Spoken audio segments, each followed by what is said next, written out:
Muy buenos días a todas y todos, bienvenidas y bienvenidos a una sesión más de su programa Lo Controvertido del Derecho. El día de hoy tenemos un tema pues muy controversial, ¿no? En el cual titulamos La democracia posible 2024 en México. Y para ellos pues tenemos de invitados, ¿no?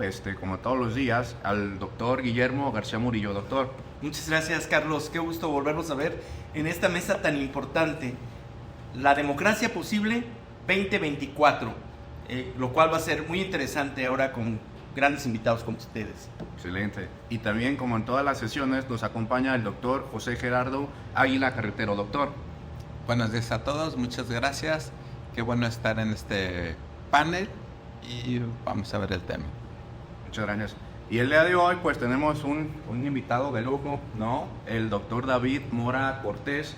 Él es politólogo y doctor en ciencias sociales, el cual pues hoy le vamos a preguntar pues muchísimo, doctor. Bienvenido. Muchísimas gracias, muchas gracias por la invitación a participar en esta mesa de trabajo, de análisis sobre el tema de la democracia, que es un tema que vale la pena mucho analizar, porque nuestro sistema de vida nacional se supone que es democrático, entonces hay que analizarlo bien a detalle. Correcto. Pues bueno, si quieren, pues iniciamos con una pregunta muy general en las cuestiones de cómo advierten ustedes las elecciones de 2024 en las cuestiones de que la gente vaya a votar, el porcentaje de gente que vaya a votar, el abstencionismo, cuánta gente advierten que a lo mejor va a estar harta de no querer ir a votar, etcétera. Empezamos con usted, estimado doctor Guillermo. Muchas gracias. Fíjate que me llama la atención una cosa en lo controvertido del derecho, y que tenemos aquí a un politólogo, analista, que tiene mucho tiempo trabajando en los temas. Yo me acuerdo cuando David Mora, desde 1985, ya se dedicaba a hacer los análisis electorales y las tendencias, y hoy que está aquí en la mesa, me llama la atención que dice, se supone que vivimos en una democracia. Entonces yo más bien me gustaría hacerle la pregunta a David Mora y reservarme para un segundo momento para hablar de lo que ya tengo aquí en puerta, de lo controvertido del derecho. Pero ¿por qué se supone que vivimos en una democracia si esta Constitución dice que es una democracia en el artículo 3 de nuestra Constitución? Pero entendiendo además que la democracia no es un hombre, un voto. La democracia a la que nosotros aspiramos, y aquí suponemos, es la democracia cuando hay una situación de nivel económico y cultural para todos. Esto es, que si llueve, que llueva parejo. ¿Pero por qué se supone una democracia? Bueno, en principio porque formalmente estamos en un sistema de vida democrática, pero la situación real, si lo observamos de manera muy profunda, los que toman las decisiones de un sistema político de una nación está basado en los factores reales de poder. Los factores reales de poder pues son los que realmente no son visibles, son personajes no visibles, son los grandes empresarios, los grandes líderes de las universidades, los grandes líderes de los sindicatos, las fuerzas armadas, la iglesia o las iglesias, pero en este caso específico la Iglesia Católica.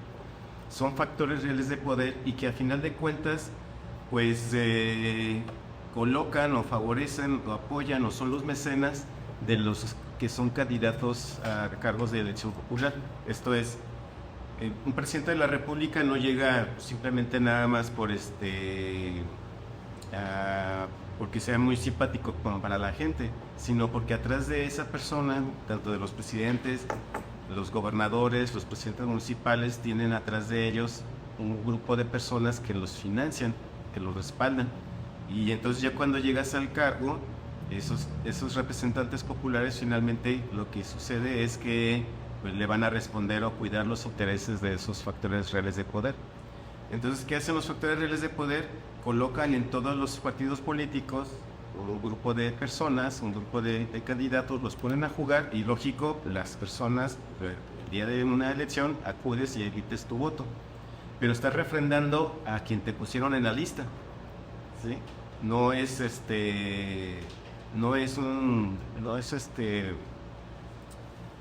una elección como todos lo vemos de manera en primer plano, sino si lo observamos todos los planos de la fotografía, atrás de cada representante popular o cada gobernante, atrás de él tuvo un grupo que lo respalda. Y no me voy tan lejos, o sea, un caso es el mexicano, pero veamos el de los Estados Unidos, que también está en proceso electoral. ¿Qué hacen los candidatos de los Estados Unidos? Su primer objetivo es recaudar fondos. Más que una promoción interna hacia los partidos políticos o de la base militante, es conseguir fondos económicos. Y el que reúna más fondos económicos, pues tiene la mayor posibilidad de promover una campaña política más intensa en los Estados Unidos. Entonces, si observamos cómo es el modelo norteamericano, veamos el caso mexicano, vamos a darnos cuenta que así funciona el modelo inglés, el modelo francés, el modelo ruso, y así sucesivamente. A eso me referí en términos generales. Y segundo, otro de los temas es que muy pocas personas participan en los procesos electorales. El mejor momento que hemos tenido fue la elección del 2018, donde fue electo López Obrador. Si observamos los demás procesos electorales hacia atrás, la participación siempre ha sido mínima y siempre está en el rango entre el 50 y 52% aproximadamente de participación, y los costos de las campañas para financiar los partidos políticos son altísimos. Entonces, son pocas las personas las que participan y menos los jóvenes. Los jóvenes son los que menos participan. Prácticamente el 40% de la lista nominal para este proceso que se va a presentar, casi el 40% son jóvenes. Y de esos jóvenes, si hacemos un análisis de su margen de participación, uno de cada tres personas son los que votan. Estamos hablando de que el margen de maniobra es muy bajo. Entonces, un ejemplo es de ese margen del 40% de la lista nominal de jóvenes, estoy hablando entre los 18 y los 30 años, casi el 70% no participa, y esos datos están visibles en los documentos de análisis de la participación electoral. Doctor, ya nos asustó, entonces quiere decir que la democracia sale cara, pero es la democracia. Sí, porque, por ejemplo, la cantidad total que se paga, por ejemplo, este financiamiento público que hay para los procesos electorales, solamente en el ámbito federal es de 10.444 millones de pesos en número global. Y entonces de aquí, pues si estamos observando, pues la cantidad es muy alta, porque está basado los procesos electorales en base a la desconfianza. ¿Por qué la desconfianza? Tan es así que, por ejemplo, el tener una credencial de elector que tiene muchísimos candados de seguridad, y es la credencial de elector de México es el que más candados de seguridad tiene de todo el mundo. Y luego hay que invertir en las boletas electorales, que tiene muchos sellos o candados de seguridad para que pueda no ser falsificadas, pero también se invierte una cantidad impresionante para tener funcionarios de casilla, personal que forma parte de los organismos electorales, de los tribunales electorales. Entonces hay una cantidad de personas que trabajan en este tema, y la vigilancia de la misma de los procesos electorales es muchísima, porque por ejemplo en una casilla electoral tienes un presidente, tienes un secretario, de 2 a 3 escrutadores, dependiendo del número de electores que están registrados en el padrón electoral. Luego van los representantes de los partidos políticos, que en este caso son 9 prácticamente. Salvo que haya candidatos independientes, puede haber hasta 10 o 12 personas, y también se habilita que haya observadores electorales. Entonces, en una casilla electoral, pues es una cantidad de personas impresionante de las que están presentes. Y si multiplicamos todo esto, pues es una cantidad muy fuerte de personas, que participan solamente para observar cómo es el ejercicio del voto. Veo ahí, doctor, que tiene como una cuestión de un desplegado por concepto de cuánto se gasta en una elección en México, ¿no? Lo que estoy aquí observando. ¿Cuánto nos dijo que asciende más o menos un aproximado de billones de pesos organizar una elección en México? 10.444 millones de pesos. ¿Cuánto, perdón, no escuché? 10.444 millones de pesos. Lo que sea, entonces, un voto, ¿cuánto cuesta? Un aproximado de un voto. Si todos votaran, en el padrón electoral, la lista nominal de electores es de 98.329.000 personas. Si todos votaran, el costo de cada voto sería de 111 pesos. Pero si consideramos que no todos votan, que es más o menos un 52%, se calcula una cifra optimista de personas que podrían votar serían de 51.131.000 personas y nos costaría cada voto 203 pesos cada voto. Cada voto. Solo el voto. 203 pesos. 203 pesos. Y fíjate que hace buen rato también yo aprovecho para preguntarte, ¿qué pasa con las candidaturas independientes? ¿Funcionan o no funcionan en este país? Esa es muy buena pregunta. Cuando empezó el modelo de las candidaturas independientes, empezó primero Jorge Castañeda. Jorge Castañeda Guzmán. Ajá, cuando quiso ser candidato a la presidencia de la República. Pero en esa época no había reglas formales para poder promover una candidatura independiente. Sin embargo, él lo gestionó, lo promovió, presentó una queja a la Corte Interamericana de Derechos Humanos y eso obligó que la normatividad electoral del país se modificara y se generaran la adecuación de la candidatura independiente. Y ahorita formalmente ya existe el derecho de ser candidato independiente. Sin embargo, si observamos cómo les fue a los primeros candidatos independientes,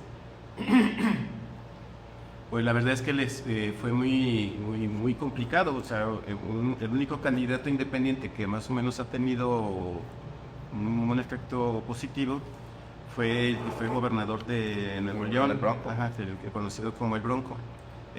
Pero tuvo detrás de él todo un respaldo económico de las fuerzas, de los factores reales de poder de Nuevo León, y por eso pudo lograr ser gobernador y pudo hacer una campaña. Pero la realidad es que un ciudadano común le cuesta mucho trabajo, porque primero tienes que invertir mucho dinero para obtener el respaldo de al menos el 1% de la lista nominal para poder ser considerado aspirante a candidato independiente. Y luego ya una vez que superas todas las barreras que te autoriza el INE o el IEPC, en el caso de Jalisco, para ser candidato, entonces puedes acceder al financiamiento público, pero el financiamiento público es muy bajo, ¿sí? Entonces, y aparte de que es muy bajo, ese candidato independiente tiene que tener toda una estructura social para poder incidir en el proceso electoral, para poder ganar. Entonces, prácticamente, un candidato independiente pues se le complica mucho la situación para poder acceder al cargo de elección popular. Por eso la vía más rápida o más accesible es que el ciudadano que no forma parte de un partido político se acerca a un partido político, y ese partido político, a través de su membresía, le otorgue la candidatura. Pero David, es algo que se puede modificar aquí en lo controvertido del derecho. Quien hace la ley hace la trampa, y quien hace la ley es la partidocracia. Entonces, lo que me refleja ese fenómeno de tanto cuestiones de trabas normativas es porque los partidos políticos han puesto los obstáculos. Yo creo que no vivimos en una democracia, vivimos en una partidocracia, porque lo que tú has dicho sobre que las democracias es una dictadura de las mayorías tampoco es cierto. En este país lo que existe es una partidocracia, unos partidos políticos que además han estado ya en crisis, que además no tienen ideología, no tienen convicciones, y el fenómeno Chapulín es lo que más le ha fastidiado, cuando menos a la ciudadanía. Porque antes yo votaba por una plataforma política, votaba por principios, votaba por una ideología, pero hoy el de derecha es bien colorado, y el colorado se pintó de azul o tricolor. Fíjate, dos cuestiones fundamentales que les pongo también yo en la mesa. En el contrato social, un partido político que habla del bien común y un partido político que habla de justicia social. Dos cuestiones totalmente diferenciadas en el contrato social y en la ideología y en la doctrina. Y encima el PRD, el agua y el aceite combinada con el cianuro, no lo entiendo. No me lo explico. ¿Por qué? Porque los partidos políticos enarbolan proyectos de nación. Aquí no hay proyecto de nación. Hay un pragmatismo, un negocio, porque además los partidos políticos que pierden han aprendido, salvo la mejor opinión de ustedes, a administrar la derrota, porque siguen recibiendo subsidio público. Sí, un ejemplo de ello es el PT. El PT en el proceso anterior prácticamente perdió el registro. Necesitas el 3% para mantener el registro. El 3% de votos a favor de ese partido de alguna elección federal. Esto es la presidencia de la República, los senadores o la de diputados federales. Entonces el PT le faltaban muy poquitos votos para poder lograr el 3%. Estábamos hablando de menos de 10,000 votos. Entonces lo que hizo fue, a través de una argucia legal, impugnaron un distrito electoral de Zacatecas. Y entonces se va a tribunales, se manda, el tribunal ordena que se haga una elección extraordinaria, y eso hace que el PT, con la ayuda de otros partidos políticos, ayudan al PT para que gane más, tenga un número de votos mucho mayor al que haya recibido en el proceso ordinario, y resulta que le da la voltereta y reúne la cantidad de votos requeridos para poder lograr el famoso 3%. ¿Y eso es democracia? Pues, si lo vemos desde el punto de vista legal, pues hicieron las cosas como debe de ser. Claro. Es que ahí, doctor, hay un choque entre legalidad versus legitimidad, ¿no? Es correcto. Bien marcadísimo, ¿no? Pero ¿qué impera ahí? ¿Lo legal o lo que es legítimo? Lo que ha imperado aquí es el circo y los malabares políticos que hacen los partidos políticos para lograr sus fines. Es que aparte lo legítimo va de la mano con lo legal, ¿no? Ajá. Lo legítimo, algo que es legítimo y llega a norma, pues se va a reputar de legal. Ejemplo, dice Gustavo Zagrebelsky, una autoridad que no actúa con justeza no es autoridad porque no está legitimada. Para ser autoridad lo legitima es precisamente que actúa con justeza. Así lo dice en su libro Los derechos a la fuerza, Gustavo Zagrebelsky.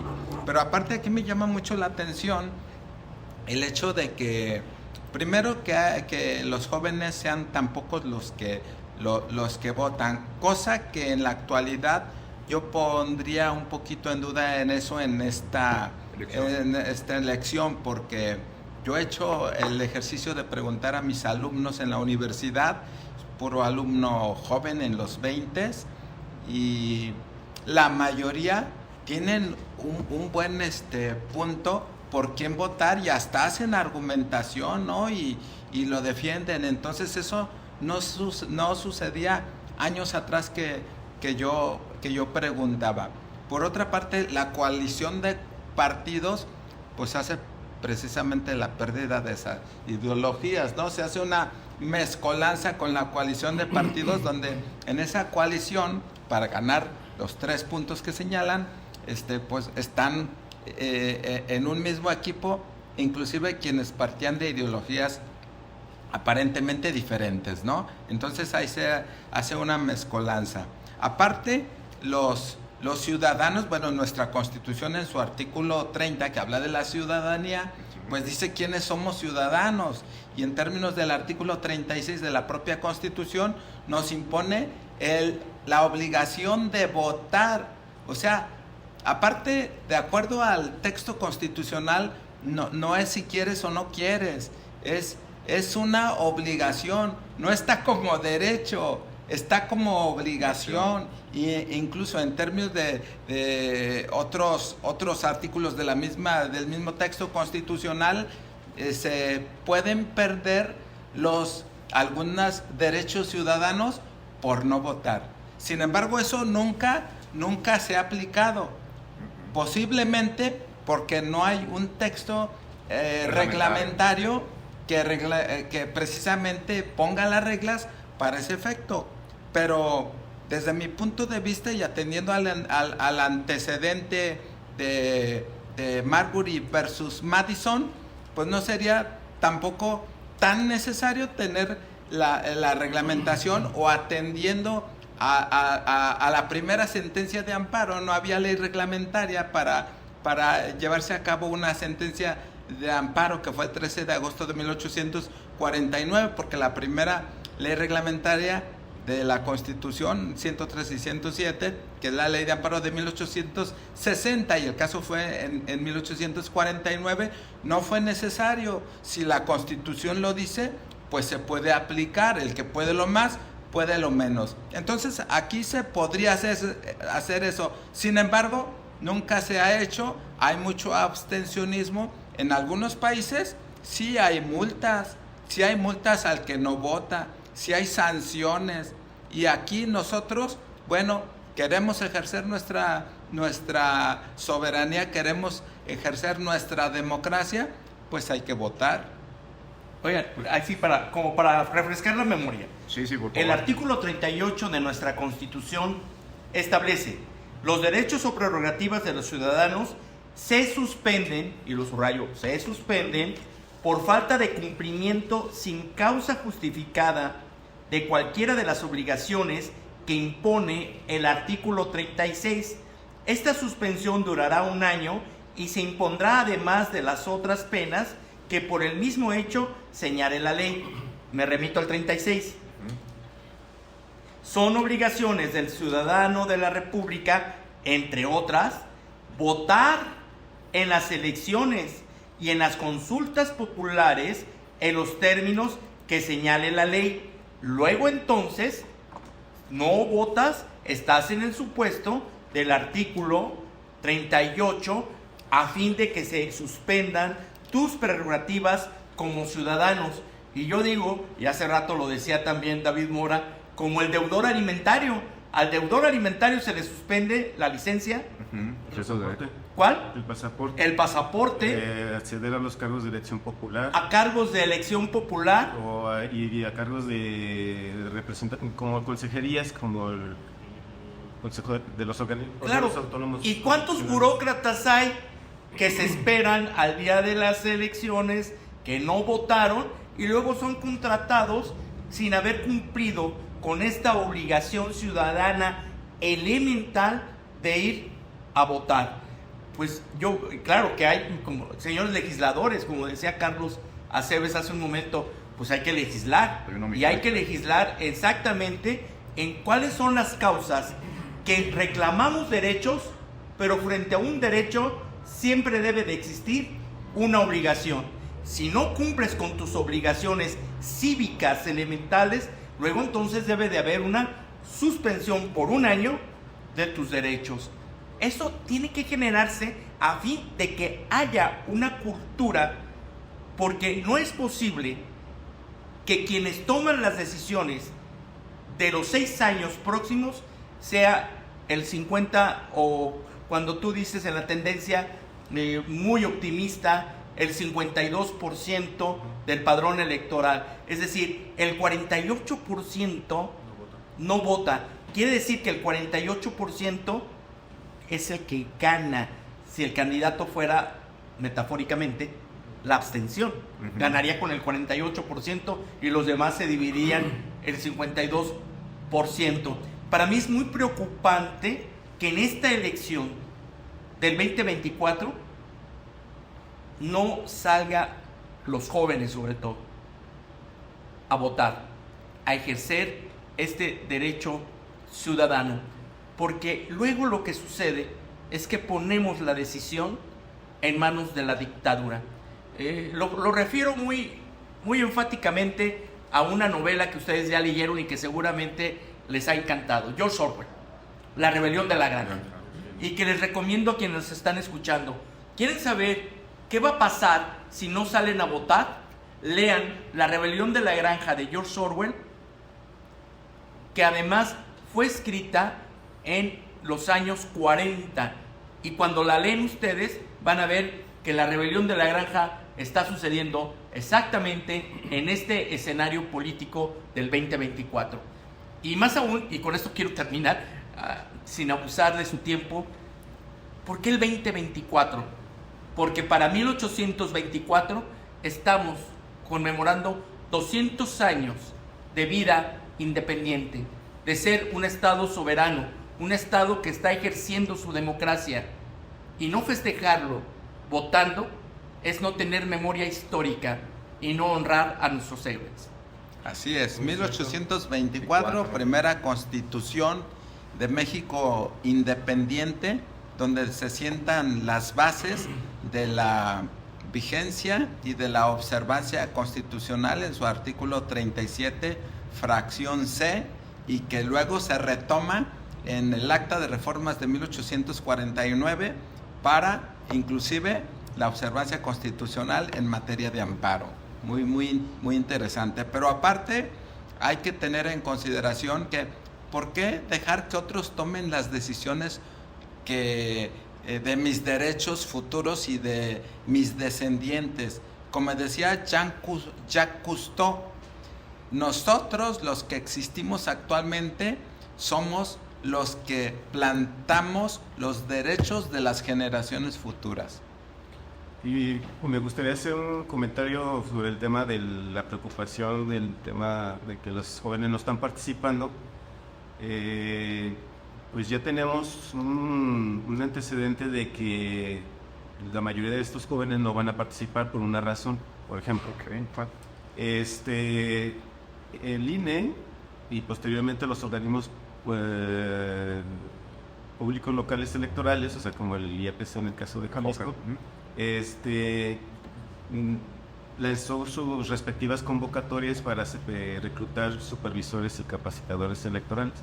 Este es un trabajo que, si bien es temporal, dura un poco tiempo, es pagado, o sea, reciben una remuneración económica por su trabajo, por ser supervisores y capacitadores. Comentarles que, por ejemplo, por primera ocasión, nunca se había presentado un fenómeno de esta naturaleza, de que las convocatorias no tuvieron el éxito para el reclutamiento. Sí. Entonces, ¿cuál fue la preocupación? Porque resulta que no se cubrieron las plantillas necesarias para tener los suficientes supervisores y capacitadores. Se tuvo que lanzar, por ejemplo, en el caso específico del INE, hasta 3 convocatorias, algo que nunca se había sucedido en ningún proceso electoral anterior. Y resulta que después de 3 convocatorias, finalmente se logra cubrir la plantilla, pero resulta que la mayoría de la gente que se inscribió son mayores de 40 años. O sea, no, hay muy pocos jóvenes en los organismos electorales ahora trabajando. Y incluso el Instituto Electoral de Participación Ciudadana de Jalisco hizo lo mismo. Si ustedes observan, toda su publicidad está enfocada a jóvenes y en redes sociales. ¿Y cuál es el propósito? Pues atraer que la gente joven participe en los procesos. Sin embargo, también sucedió algo muy parecido con el INE. Muchos de los consejos distritales y los municipales se han ido hasta tercera convocatoria para reclutar personal, y resulta que los jóvenes no acuden. Tan es así que se les ofreció en las universidades, a los muchachos se les ofreció liberar el servicio social junto con el PAC. Claro. Entonces, pero ese incentivo no funcionó. Wow. O sea, aunque las universidades permitieron que acudiera el personal del INE y que acudiera el personal del IEPESA a ofrecerle, y las universidades estuvieron de acuerdo por trabajar unos 3 meses. Te libero el servicio completo, te libero el servicio social, pero aparte vas a obtener un ingreso pagado por los organismos electorales. Y aún así, no se inscribieron los alumnos. Pero, David, es algo como decía en mi pueblo: lo que se siembra se cosecha. No hemos sembrado ciudadanía. ¿Cómo queremos cosechar ciudadanía? No hemos sembrado una vocación por México, una vocación que nos permita a nosotros ir al servicio público de esa manera como antes se hacía. Hoy por eso tenemos sueldos fantásticos en el servicio público y ya no digamos las pensiones de oro. Sí, se entiende también como corrupción. Entonces la gente, pues yo creo que la mayoría está decepcionada de los temas de los asuntos públicos por el nivel de corrupción que hay. Y no votar es omisión. Claro. Y la omisión también es corrupción. Es correcto. Entonces me están diciendo que lo más prudente es regular para sancionar a las personas que no utilizan la opción de participación ciudadana. ¿De qué otra manera podemos formar cultura política? Hay partidos, hay pueblo y hay estados en donde se han dedicado precisamente a esto, a generar una cultura política en su población. Nosotros no somos un pueblo que haya invertido en la cultura política de los ciudadanos. Digo, de una u otra manera, hubo también movimientos de adoctrinamiento, de ideología, etcétera, que fueron permeando en la sociedad y que las universidades también contribuyeron a eso. Hay ideología desde el momento en que dices: por mi raza hablará el espíritu. Hay ideología desde el momento en que dices: piensa y trabaja. ¿En dónde se debe de existir esta conformación de ideología y de ciudadanía? Pues desde las universidades. Claro. Aquí quiero pasarles un dato. Es decir, doctor. la responsabilidad es de todos. Es de partidos políticos y del sistema educativo también. Claro. Les quería compartir un dato de los países donde en su constitución sí tienen regulado alguna sanción para las y los ciudadanos, pues que no ejercen el voto, ¿no? Por ejemplo, Argentina tiene una multa a sus ciudadanos y también ciertos impedimentos para hacer trámites. También Australia, igualmente Bélgica, Brasil solo la cuestión de una multa, Ecuador igual también multa a sus ciudadanos que no voten, ¿no? Liechtenstein, Luxemburgo, etcétera, ¿no? Pero por ejemplo en cuestión de México, como usted ya bien mencionó, está regulada la cuestión de que va a tener una sanción, pero no está una ley reglamentaria en la cual nos explican todo el procedimiento para poder llevar una sanción al que no vote. En Chile, después de la dictadura de Pinochet, una condición sine qua non para entrar a la universidad y estudiar era que acreditaras pertenecer a un partido político. Si no acreditabas pertenecer a un partido político, no ingresabas a la universidad. Porque de esa manera, después de la dictadura, lo que había que cultivar, por decirlo así, era la participación política de los jóvenes dentro de la vida democrática. ¿Y dónde? Bueno, en ese momento en los partidos políticos. Yo no quiero decir que necesariamente dentro de los partidos políticos, porque además en México esos partidos están en crisis. Véanlos, cómo se construyen y cómo se comportan. Pero sí puede ser que la vida política está desde las reglas del libro que todos renunciamos a seguir leyendo y a construir nuestros libros de civismo desde la secundaria. Ahí fue donde fuimos perdiendo la brújula de la vida política del país. Correcto. Yo creo que se debe retomar las clases de civismo, porque ahí era donde la mayoría de las personas, a mí por ejemplo, donde me llamó el tema de los asuntos públicos. El civismo es vital para tener una vida más, una sociedad mucho más ordenada, más participativa. Y un ejemplo de esto es que la gente cuando ya decide no votar o que pierde el interés por el tema de los temas de los asuntos públicos, es el tema de que prefiere tener un gobierno autoritario que uno democrático, siempre y cuando vea satisfechos sus necesidades económicas.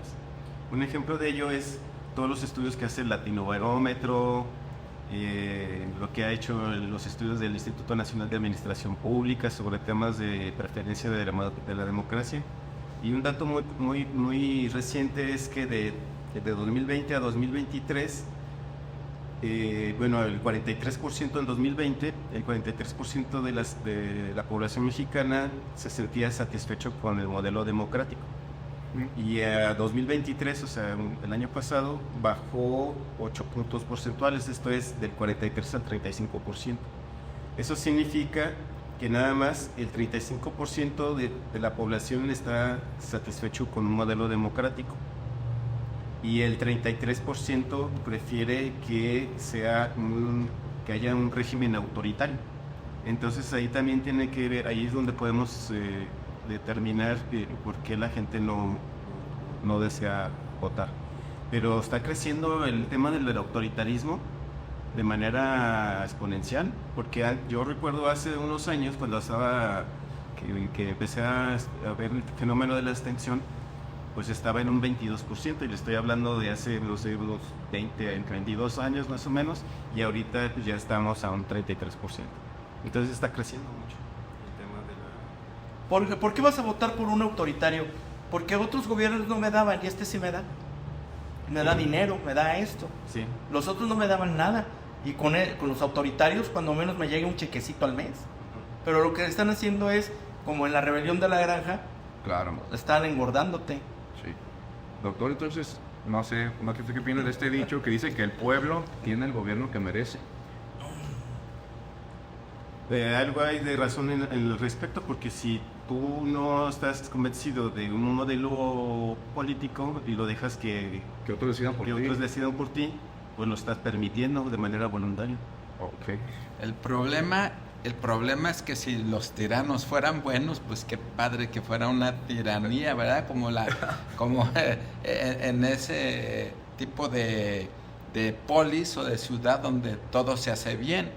Porque como dice San Agustín, el hombre es bueno por naturaleza, busca siempre el bien común.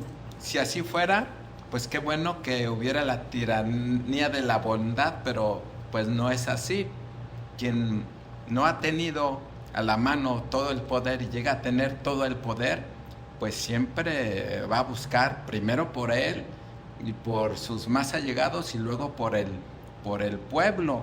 Aún así han surgido contratos o han surgido convenios o han surgido documentos que obligan a que el tirano se limite en el poder. Lo vimos en 1215 con Juan Sin Tierra, ¿no? Que aún así, habiendo firmado, un año después, dice, ya se les olvidó, vuelve a la misma tiranía y ahora sí lo mataron. Pero como existe este axioma, para que la maldad subsista o tenga éxito, lo único que se necesita es que los hombres buenos no hagan nada. Sí. Ahora hay otra cosa. David, tú fuiste director de políticas públicas de atención a la juventud en el estado de Jalisco. Ya no hay política pública para los jóvenes. Al momento yo no la observo. Al margen de los partidos políticos, quienes no creían en los partidos políticos, quienes no querían estar en los partidos políticos, bajo el principio de asociacionismo, pues se iban al CREA, se iban al CODE, pues todo eso desapareció.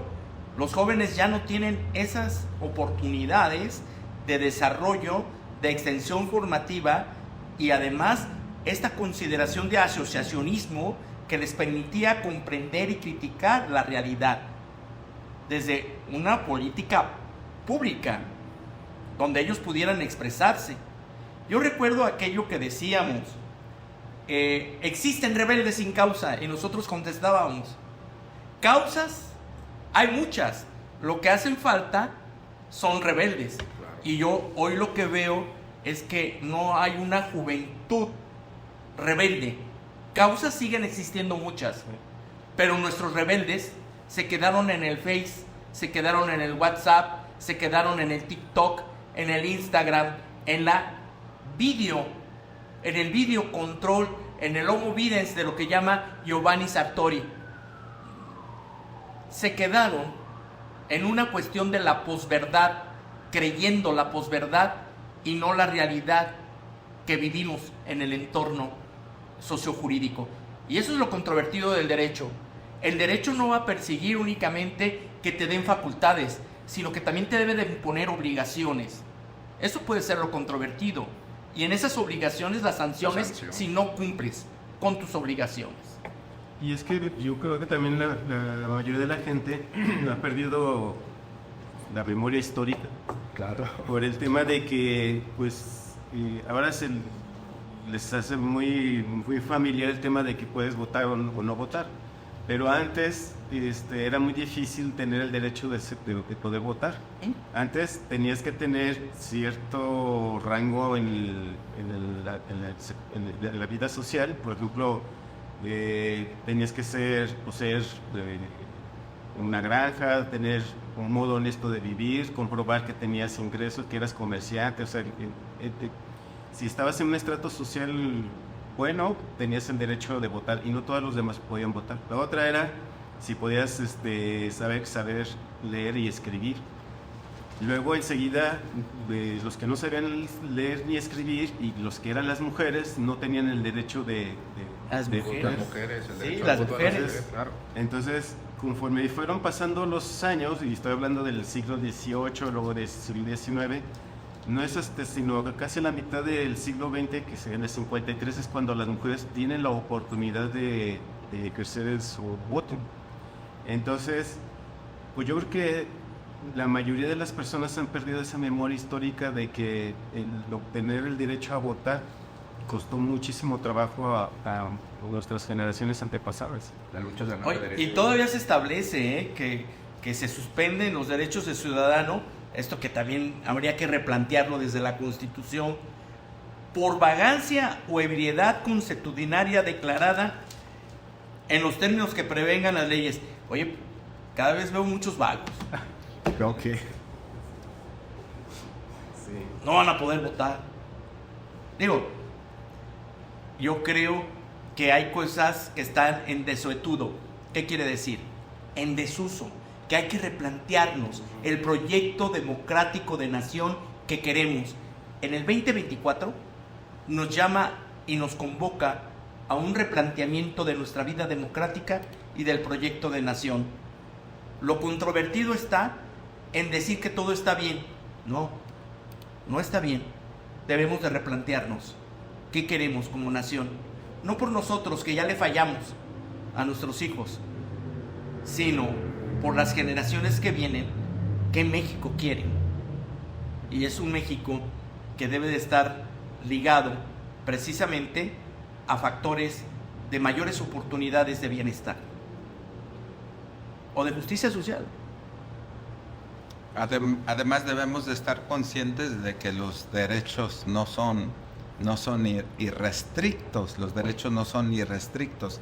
Y si yo tengo o alguien tiene su derecho a el libre desarrollo de su personalidad, ello no implica que le dejemos hacer lo que quiera, ¿no? Como perteneciente a un sistema social. Luego entonces aquí cuando vemos que la Constitución incluso considera sancionar al que no vota, al que es vago, al que es ebrio consuetudinario. Digamos lo más elegante como lo dirías tú, dipsómano. ¿Qué es dipsómano? Sí, pues bueno, viene de dipsia, viene de tener sed por andar tan deshidratado del alcoholismo, ¿verdad? Eso es. Pero de tener sed de alcohol, ¿verdad? En este caso. Pero en ese sentido, bueno, eso no es irrestricto porque la misma Constitución está haciendo una restricción, ¿no? Está en el texto constitucional. Entonces eso se tiene que tener que tener en cuenta, porque hoy día ya veo que en virtud de proteger ese principio de libre derecho al desarrollo de su personalidad, ya se está permitiendo todo, ¿no? Ya que ya antes era muy difícil que en una universidad se oliera a marihuana, y ahora es lo común. ¿Por qué? Pues es un libre desarrollo de la personalidad. Yo quiero ser vago, bueno, protéjanle su derecho humano. Él quiere ser vago, quiere su libre desarrollo de la personalidad. Y entonces, ¿qué proyecto de nación vamos a tener si en virtud de proteger el libre desarrollo de la personalidad los dejamos que sean vagos, que sean drogadictos? Y en mis tiempos, oír que alguien es marihuano es que para no juntarse con esa persona, ¿verdad? Porque atenta contra los valores de las buenas costumbres, ¿verdad? Y hoy día hay mucha apertura a eso, y eso deberíamos de volver la mirada, a volver a tener civismo, a volver a enseñar axiología y a volver a encaminar a los jóvenes, porque desde niños pues ya se les va demostrando que eso es normal. Ok, ahí hay como una colisión de cosas, ¿no, doctor? O sea, Sí. todo derecho pues tiene que tener sus límites, ¿no? Y aquí yo veo que al garantizar el libre desarrollo de la personalidad, puede verse en un dado momento chocar con ciertos intereses públicos, ¿no? Como en este caso puede ser las cuestiones del futuro, una cuestión de nación, por querer garantizar este libre desarrollo de la personalidad, ¿no? Y ahorita que mencionó sobre sus alumnos, yo también le pregunté a los míos que la cuestión es de por qué pues el abstencionismo y todo ello, ¿no? Y tener un común denominador que no se sentían identificados con las cuestiones de los actores políticos que está hoy en día, porque no representaban sus intereses, no representaban la cuestión de que les llamaba por una lucha, y sin embargo hay un candidato pues que está relativamente joven que les llama a la cuestión de ser identificados con él porque demuestra una cuestión joven, ¿no? Y con las otras candidatas no se sientan identificados porque lo ven como una cuestión de la vieja guardia que tiene ideas que no comulgan con ellos, ¿no? Pero la cuestión es, ok, lo que bien mencionan, pero está una cuestión de abstencionismo, o sea, todo lo quieren hacer por medio de redes sociales, ¿no? Es como su actuar, pero una cuestión de acción materializado, pues no se ve tanto, ¿no? Su modus operandi es una cuestión desde redes sociales, y sí, en efecto, yo no sé, a usted le dijeron que sí iban a votar, acá todas están entre que unos no, y los que sí, por cierto candidato que ya tienen bien delimitado por qué lo van a hacer, pero la cuestión es, no vamos a votar por las cuestiones de gente que pues no me siento identificada, que sentimos que es de la vieja guardia, que tiene ideas pues que no comulgan con nosotros, etcétera, y los que no, pues abstencionismo y que otros decidan por mí, ¿no? Eso es lo que, la reflexión que yo traigo. Fíjate, Carlos, que yo hice el mismo ejercicio. Qué bueno que todos hacemos Claro, los claro. ejercicios, porque hay que llevarlos a que vayan a votar. Y ellos me decían, maestro, es que nosotros no sabemos por quién ir a votar. No creemos, no nos identificamos. Entonces yo les dije, en contrario sensu, hagan una evaluación de por quién sí no votarían. Y por exclusión, entonces voten por los demás. Y luego me dicen, bueno, usted díganos. No, yo no les voy a decir. Ese es un asunto de Claro. autoconciencia, de libre elección y de libre decisión. Entonces piensen, si no tienes bien definido por quién vas a votar, piensa por quién sí no vas a votar. Y luego entonces otórgale el voto a los demás. Pero ya identificaste al cual no vas a votar. Pero tienes que ir a votar. Y eso es algo muy importante.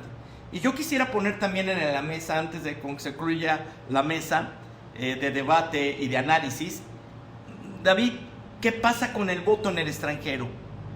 ¿Se va a llevar a cabo o no se va a llevar a cabo? De hecho, ya se están recibiendo los votos. Se hizo una campaña intensa para que las personas que vivían en el extranjero pudieran registrarse en la lista nominales y La mayoría de los mexicanos están en Estados Unidos y en algunos países de Europa, como es España, Alemania y Francia, donde hay más mexicanos. Lo digo porque mi sobrina vive en Praga, mis sobrinos, mi familia vive en Praga. Ya fueron y no han llegado las boletas. No, las boletas ya deben de estar allá. De hecho, se están recibiendo ya las boletas al fondo en México. Y... ¿No habrá manera de que les den gato por liebre? No, porque las boletas electorales tienen muchos candados de seguridad para poder de ser emitidos desde allá. ¿Que voten los ausentes? De hecho, una de las polémicas más recientes que ha estado presentándose en el tema del voto del extranjero es que, sobre todo en el caso de algunas ciudades de los Estados Unidos, muchas personas entregaron documentos que no eran válidos, no eran legales. Estaban presentando identificaciones falsas, estaban dando referencias de domicilios no reales, y entonces lo que hizo el INE fue dar de baja todo ese listado nominal de muchos mexicanos que vivían en los Estados Unidos. Pero fuera de ahí no ha habido ningún otro problema por el tema del ejercicio del voto en el extranjero. Sí es confiable. Sí, es muy confiable. Esta es la primera vez que se presenta un fenómeno donde personas que quieren darse de alta en la lista nominal en el extranjero presentan documentos falsos. Y por más que quieran desprestigiar al INE, por más ataques que tenga el INE está blindado. Totalmente, porque los candados de seguridad son altísimos y la forma de que trabajan el personal del INE en los organismos electorales es gente que le gusta el trabajo electoral. Para poder ingresar hay que formar parte del servicio profesional electoral, que es muy complejo el ingreso al servicio profesional. Te evalúan tu trabajo cada 6 meses, el servicio profesional. O sea, si quieres mantener tu empleo ahí, cada 6 meses te están evaluando. Tiene que asistir a una serie de cursos, cosas de tipo. Luego además está vigilado por los representantes de los partidos políticos. Cada sesión que se lleva a cabo en los organismos electorales tiene que estar presente los partidos políticos. No hay manera de que digan fue fraude. No hay manera, no hay forma.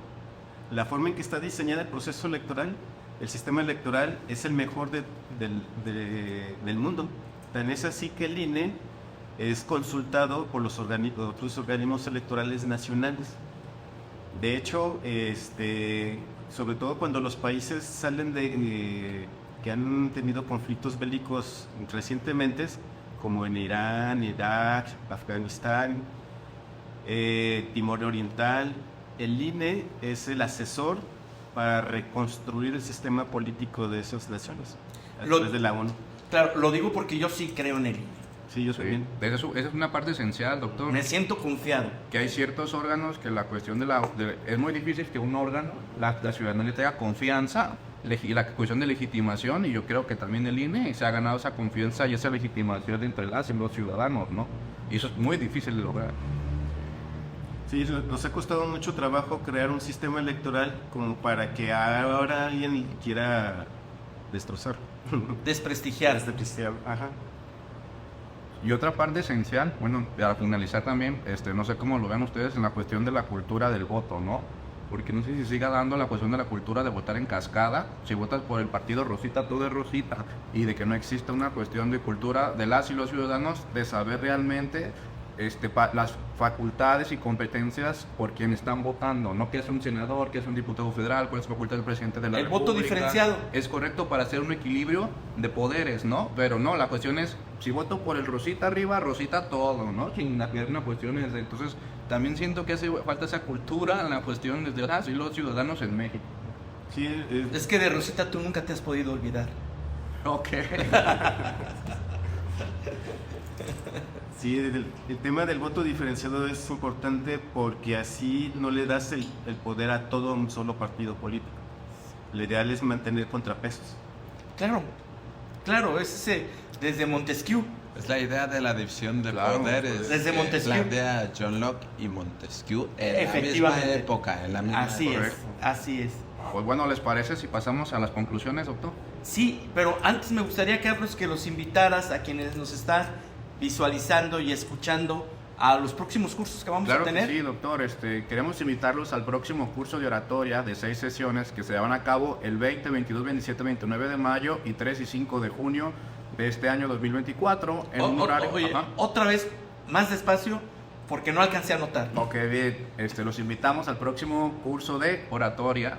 ok, aquí en el Instituto de Estudios Jurídicos, que se llevará a cabo el 20, 22, 27 y 29 de mayo, asimismo el 3 y 5 de junio, ok, serán los lunes y miércoles de 5 a 20 horas, ¿no? De 5 de la tarde a 8 de la noche, será una modalidad mixta. Y el siguiente evento que los queremos invitar también es al Masterclass de Derecho Sanitario, el próximo 13 de mayo, a las 5 de la tarde a las 9 de la noche. ¿Por qué se deben de meter a una masterclass de Derecho Sanitario, doctor?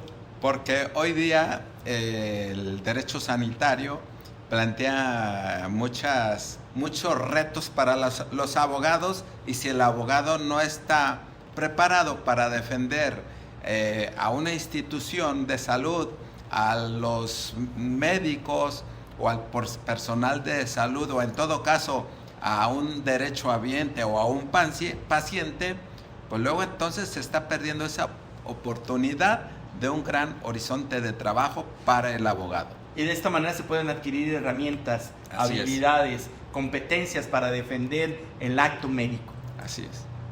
¿Algún otro curso que tengamos?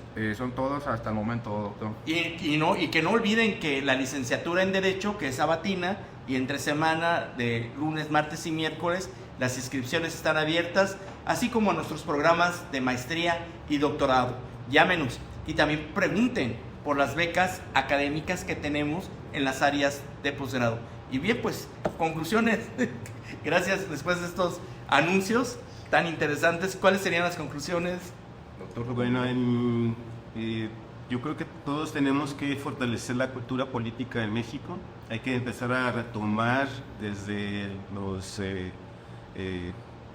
jóvenes, sobre todo en el nivel que están en secundaria, retomar las clases de civismo, pero que no nada más sean en secundaria, sino que también sean en bachillerato las clases de civismo. Fortalecer la cultura política mexicana, porque si lo consideramos a México con el resto de las naciones de América Latina, nuestro nivel de cultura política es muy baja, a diferencia de, por ejemplo, Chile. Chile es el que tiene el nivel de cultura política en Latinoamérica el número 1. Pero tuvo que pasar por una dictadura para lograr. Es correcto. Y entonces mi conclusión es la siguiente, es fortalecer la cultura política en nuestro país. Correcto. Doctor, su conclusión. Sí, también para fortalecer esa cultura política, bueno, hay que hacer toma de conciencia. ¿Para qué nos sirve la historia? Para no repetir los errores del pasado y fortalecer un futuro mejor. Hay que recordar, a propósito de lo que comentó el doctor García Murillo, el libro de George Orwell de la rebelión de la granja, que no nos tomen el pelo los que llegan al poder. Para eso hay que informarse. Okay. De mi parte, pues primero iniciar con la cuestión de que hay que tomarnos los derechos en serio, ¿no? La cuestión de que veamos que el derecho al voto son una lucha de derechos humanos ganada, en la cual pues no le tomamos realmente la cuestión del valor que es, y asimismo también siento que hace falta una cultura en las cuestiones de saber las facultades y competencias de nuestros representantes, ¿no? Y tener una mayor conciencia de hacer una votación de manera separada para la cuestión de un equilibrio de poderes. Y bueno, pues yo concluir recomendando otro libro, Ok. Política para Amador, de Fernando Sabater. Ok, claro. Muy importante, a ustedes que nos están escuchando, lean Política para Amador, de Fernando Sabater. Los partidos son así, porque dividen, no son enteros, están partidos, dice Fernando Sabater. No caigan en los fanatismos, no caigan en las riñas, en las peleas. Piensen primero como el fundador de esta nación, uno de nuestros grandes héroes nacionales, Vicente Guerrero. antes que cualquier partido, piensen que la patria es primero. Así lo dijo Vicente Guerrero. La patria es primero. 2 de junio, vota por México. Muy bien. Muy bien, ¿no? Muchísimas gracias. Hasta un próximo capítulo. Hasta pronto. Muy bien.